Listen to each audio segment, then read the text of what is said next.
Salut chers élèves, j'espère que vous allez bien. Nous allons maintenant traiter les équations rationnelles. J'ai pris pour vous une équation rationnelle dans laquelle je veux vous expliquer tout ce qu'il faut connaître lorsqu'on veut résoudre une équation comme celle-ci. Passons à la résolution de cela. Nous avons x plus 2 sur x plus 1 égale à 2x plus 1 sur x moins 1. Quelle est la première étape que vous devez faire face à une telle équation? C'est de poser les contraintes, toujours et toujours. Pourquoi? Parce que nous avons une barre de fraction. Ça veut dire qu'on a un dénominateur et vous savez que pour les fractions, le dénominateur doit toujours et toujours être différent de 0. Donc on aura donc x plus 1 différent de 0 et x moins 1 différent de 0. On va trouver la condition sur x, c'est-à-dire il faut que x soit différent de moins 1 pour qu'on ait ça et que x soit différent de 1 pour qu'on ait ceci. Une fois qu'on a posé les contraintes, vous prenez maintenant votre équation x plus 2 sur x plus 1 égale à 2x plus 1 sur x moins 1. Quelle est l'étape suivante? Vous faites produit des extrêmes égal à produit des moyens. Donc vous multipliez les deux membres aussi et les deux membres aussi. Donc on va à la ligne, ça va nous donner donc x plus 2 facteur de x moins 1 égale à 2x plus 1 facteur de x plus 1. Maintenant, qu'est-ce qu'on fait à la suite? Vous passez ça d'un même côté.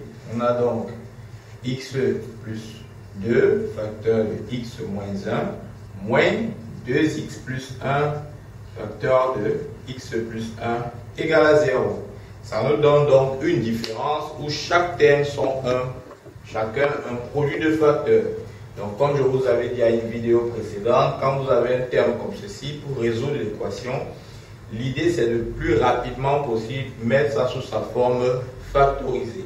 La première méthode à laquelle vous commencez, vous pensez, c'est de pouvoir voir s'il y a un élément en commun sur chaque facteur du premier terme ou sur chaque facteur du deuxième terme. Ici, pas d'élément en commun, ici, pas du tout, ici, pas du tout, ici, pas d'élément en commun. Donc, on voit déjà que sur chaque terme, il n'y a pas d'élément en commun.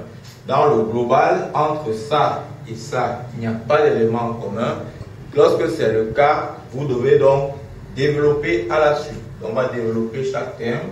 On aura donc ici x carré plus x moins 2. Je vais aller un peu rapidement pour ne pas rendre la vidéo très longue inutilement. À ce niveau, on aura 2x carré plus 3x plus 1. Vous avez le choix de pouvoir vérifier cela en mettant juste une pause sur la vidéo et en développant sur votre petite note. Maintenant, quand on a fait ça, on enlève les parenthèses en faisant la multiplication des signes. On a donc x carré plus x moins 2 moins 2x carré moins 3x moins 1 égale à 0. On réduit. Ça nous donne donc moins x carré moins 2x moins 3 égale à 0. En mettant moins un facteur, nous restons donc avec l'équation x carré plus 2x plus 3 égale à 0. Maintenant, lorsqu'on a cette équation réduite, il faut faire la forme canonique afin de pouvoir la factoriser si jamais elle est factorisable. A donc ici c'est 1, B c'est 2 et C c'est 3. A, B et C étant les coefficients de x carré, x et la constante. Voilà, maintenant qu'on l'a dit, appliquons la formule de la forme canonique. Ça nous fait 1 facteur de x plus b sur 2a, donc 2 sur 2 au carré, moins 2 sur 2 au carré, plus c sur a, c'est-à-dire 3 sur 1. Et on continue, ça fait 1 facteur de x plus le simplifié, c'est 1 au carré, moins 1 plus 3.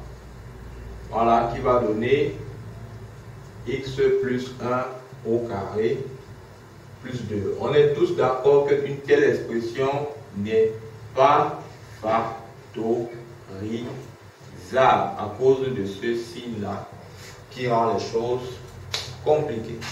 Comme ce n'est pas factorisable, cela veut dire qu'on ne peut pas trouver les x qui vont annuler cette expression.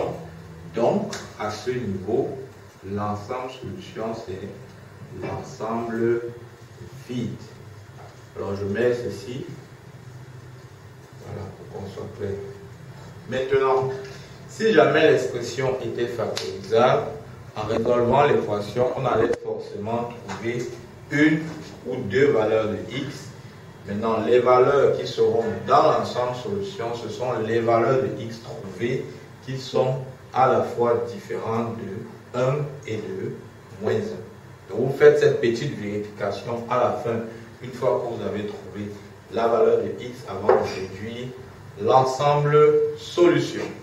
Je rappelle que toutes les équations rationnelles se résolvent de cette manière. Première chose, vous trouvez les contraintes. Deuxième chose, vous faites le développement de manière à poser les équations de ce genre. Et puis vous faites produit des extrêmes égale produit des moyens. Vous factorisez si c'est possible ou vous développez avant de factoriser pour pouvoir trouver le résultat. Voilà donc, chers élèves, ce que j'avais à vous montrer. Je vous donne rendez-vous donc pour une prochaine vidéo dans un autre thème. Bye bye.